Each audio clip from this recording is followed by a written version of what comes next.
Halo semuanya, pada video kali ini kita akan belajar tentang nutrisi.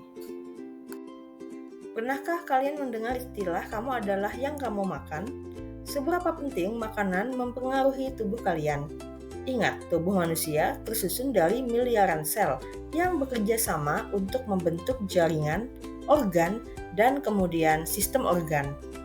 Apakah kualitas makanan yang kalian makan sudah mencukupi untuk miliaran sel tersebut? Setelah kalian makan, apa yang terjadi dengan makanan kalian tersebut? Nah, coba kita melihat lebih jelas mengenai makanan yang kita makan. Benarkah makanan yang kita makan mencerminkan diri kita? Coba kamu pilih 2 makanan yang tampak pada layar. Setelah memilih 2 makanan tersebut, kira-kira apa yang bisa kamu simpulkan dari makanan yang kamu pilih? Makanan A, yaitu gorengan, seringkali dihidangkan di acara-acara besar yang melibatkan banyak orang, seperti pada saat gotong royong atau kerja bakti. Walaupun kita sepakat dengan rasanya yang lezat, namun kita juga menyadari bahwa terlalu banyak mengonsumsi gorengan dapat membahayakan tubuh, karena biasanya gorengan dimasak dengan minyak yang sudah berkali-kali dipakai. Jika kalian memilih makanan A, dapat disimpulkan bahwa kalian tidak terlalu peduli dengan kesehatan.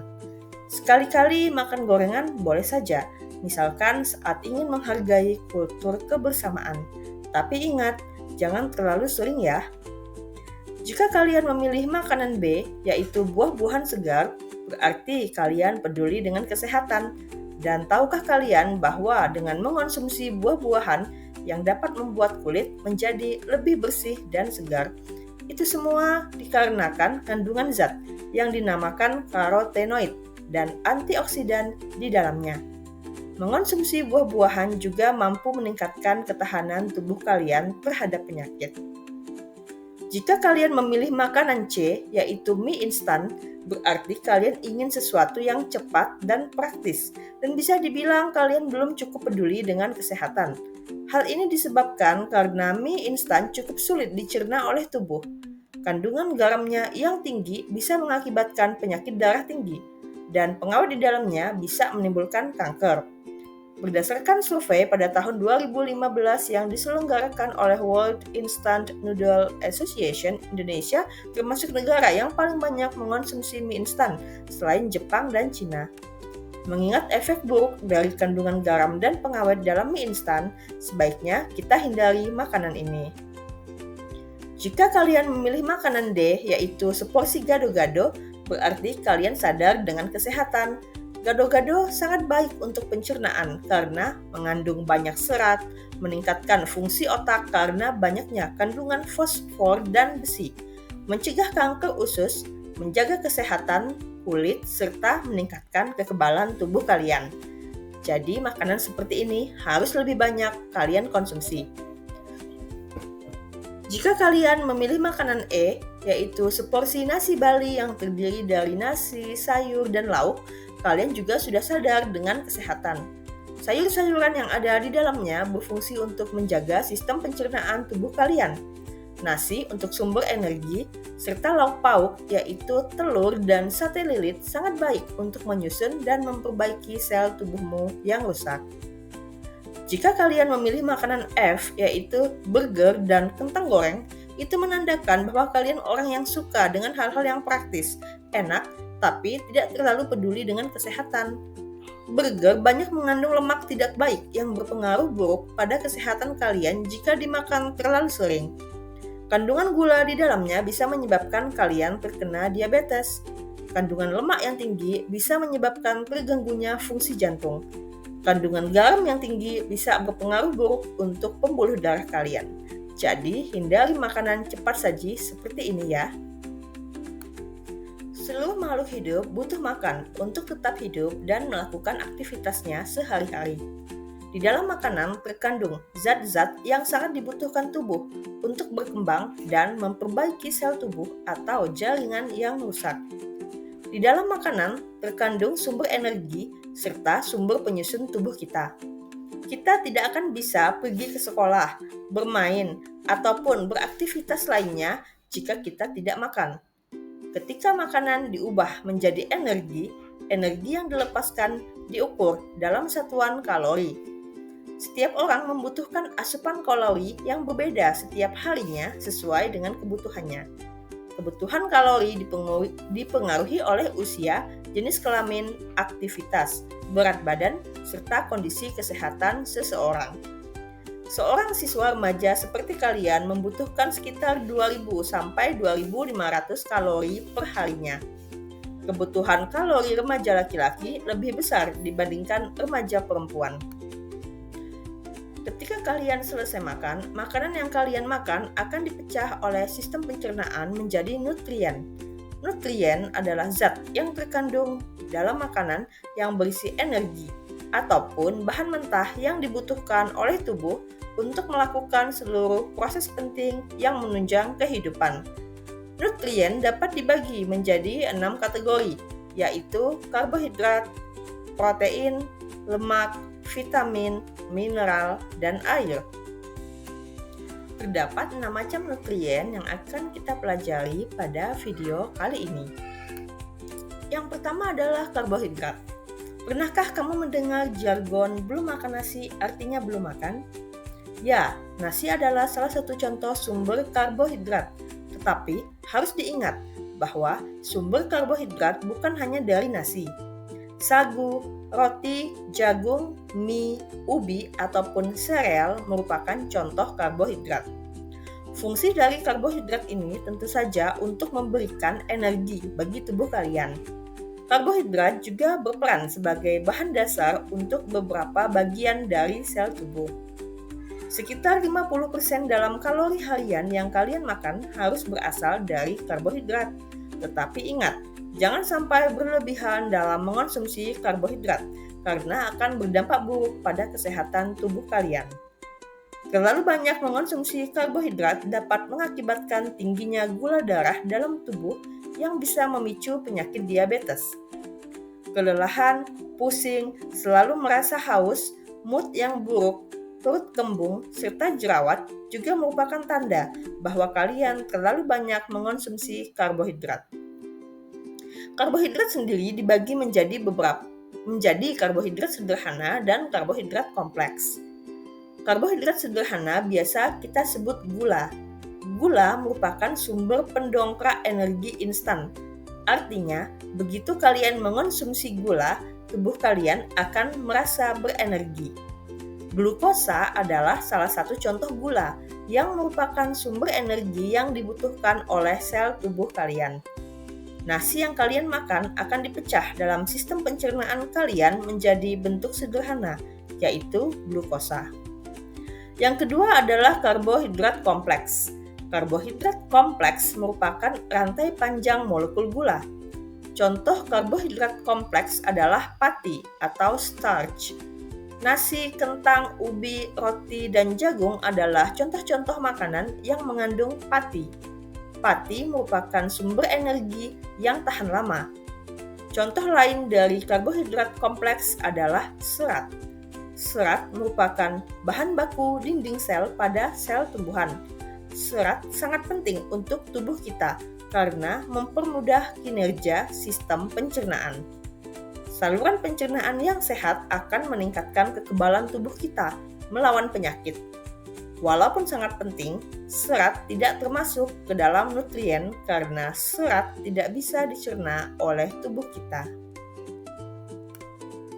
Nutrien yang kedua adalah protein. Tubuh kalian terbentuk dari protein, mulai dari ujung kaki sampai ujung rambut. Sel sampai DNA kalian pun terbentuk dari protein. Oleh sebab itu, protein disebut sebagai nutrien yang berfungsi untuk membangun tubuh atau pembentuk struktur tubuh. Manusia bisa tumbuh besar dan memperbaiki sel tubuh yang rusak dengan protein. Protein yang harus kita konsumsi paling sedikit 10% sampai 35% dari kalori harian kita. Remaja seperti kamu membutuhkan 2.000 kalori per harinya, berarti kamu harus mengonsumsi setidaknya 200 kalori untuk protein. Protein terbentuk dari unit yang kita sebut asam amino. Ada sekitar 20 asam amino yang dibutuhkan tubuh kita. 11 diantaranya dapat diproduksi oleh tubuh, sementara 9 lainnya tidak diproduksi tubuh dan harus didapatkan dari makanan. 9 macam asam amino tersebut disebut asam amino esensial. Sumber-sumber protein ada di dalam telur, daging merah, daging ayam atau unggas, kacang-kacangan, dan ikan. Protein yang berasal dari tumbuhan tidak mengandung asam amino esensial lengkap seperti yang berasal dari hewan. Nutrien yang ketiga adalah lemak. Apa yang terlintas di kepala kamu ketika mendengar kata lemak? Apakah sesuatu yang berkonotasi buruk atau sesuatu yang menimbulkan penyakit? Tidak selamanya lemak berkonotasi buruk. Justru lemak dibutuhkan tubuh kita sebagai sumber energi. Energi yang dihasilkan lemak 2 kali lipat lebih besar dibandingkan karbohidrat. Lemak juga berfungsi untuk memproteksi organ tubuh manusia dari benturan dan guncangan. Lemak juga berfungsi sebagai isolator untuk mempertahankan panas tubuh, membantu memelihara kesehatan kulit dan rambut, serta membentuk sel membran pada tubuh makhluk hidup. Lemak dibagi menjadi 3 jenis, yaitu lemak jenuh, lemak tak jenuh, dan lemak trans. Lemak jenuh terdapat pada makanan seperti daging-dagingan, santan, dan produk olahan susu. Jika kita berlebihan mengonsumsinya, maka kadar kolesterol akan meningkat dan bisa membahayakan tubuh. Penyakit jantung serta diabetes tipe 2 merupakan contoh penyakit yang diakibatkan terlalu banyak mengonsumsi makanan yang mengandung lemak jenuh. Lemak tak jenuh bisa dikatakan lemak baik. Contoh sumber makanan yang mengandung lemak tak jenuh adalah seperti minyak zaitun, alpukat, dan kacang-kacangan. Fungsi dari lemak tak jenuh adalah untuk mengontrol kadar kolesterol dalam darah. Bahkan berdasarkan penelitian, jenis lemak ini mampu mengontrol kadar insulin dan kadar gula dalam darah sehingga menurunkan resiko penyakit diabetes tipe 2. Selanjutnya yang ketiga adalah lemak trans, bersumber dari makanan yang digoreng. Tingginya kadar lemak trans dapat meningkatkan kadar kolesterol dalam darah yang dapat meningkatkan resiko terkena penyakit jantung. Oleh karena itu, mari kita batasi konsumsi gorengan. Jumlah lemak trans jangan sampai melebihi 2% dari jumlah kalori harian. Total lemak yang kita konsumsi harus kurang dari 30% dari jumlah total kalori harian kita. Jenis lemak lainnya adalah kolesterol. Fungsi kolesterol adalah untuk membentuk bagian sel membran. Kolesterol yang diproduksi di hati cukup untuk memenuhi kebutuhan harian. Jadi, sebenarnya kita tidak membutuhkan makanan yang mengandung kolesterol. Tingginya kadar kolesterol dalam darah dapat menyumbat pembuluh darah sehingga memicu terjadinya penyakit jantung dan tekanan darah tinggi. Contoh-contoh makanan yang mengandung lemak antara lain minyak zaitun, alpukat, santan, keju, daging sapi, ikan lele, gorengan, cumi-cumi, susu, tempe, tahu, dan udang. Nutrien yang keempat adalah vitamin. Orang tua kalian selalu mengingatkan saat makan, ayo makan sayurannya. Jangan dibuang karena sayur banyak vitaminnya. Lalu sebenarnya apa sih pentingnya vitamin untuk tubuh kalian? Vitamin dibutuhkan untuk memelihara fungsi sistem tubuh kalian. Vitamin memang tidak mengandung energi, tetapi vitamin dibutuhkan untuk membantu mempercepat segala reaksi kimia di dalam tubuh kalian. Sayur-sayuran, buah-buahan, dan kacang-kacangan merupakan sumber vitamin, begitu pula dengan produk olahan susu. Beberapa vitamin dapat diproduksi sendiri di dalam tubuh, seperti vitamin D yang dibuat kulit ketika terkena paparan sinar matahari. Vitamin sendiri dibagi menjadi 2 tipe, yaitu vitamin yang larut dalam lemak dan vitamin yang larut dalam air. Beberapa vitamin dapat larut dalam lemak. Maksudnya, mereka dapat menyatu atau larut dalam lemak dan disimpan di jaringan lemak dalam tubuh manusia. Tubuh kalian dapat merilis atau melepaskan vitamin-vitamin ini jika tubuh membutuhkannya. Contoh vitamin jenis ini adalah vitamin A, D, E, dan K. Sedangkan jenis vitamin yang larut dalam air dan tidak disimpan di dalam tubuh antara lain adalah vitamin C, serta vitamin B, dan turunannya. Ingat, kamu harus mengonsumsi jenis vitamin ini setiap harinya karena tubuh sangat membutuhkannya.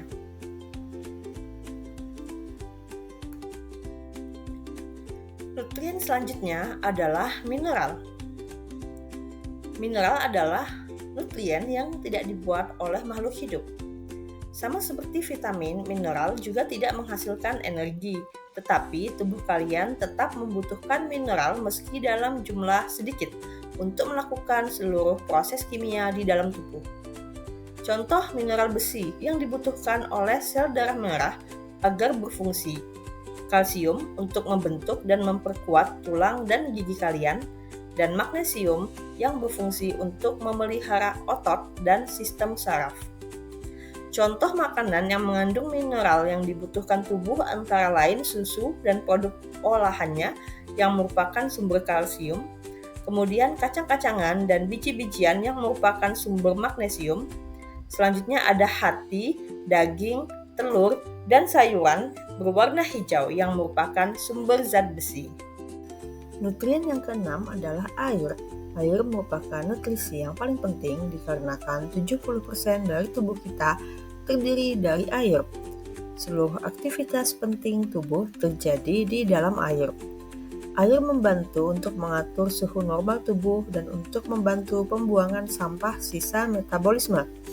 Untuk menjaga agar organ tubuh kita berfungsi dengan baik, dalam keadaan normal sebaiknya kita mengonsumsi 2 liter air per harinya. Demikianlah video mengenai nutrisi. Sampai jumpa di video yang lainnya dan terima kasih.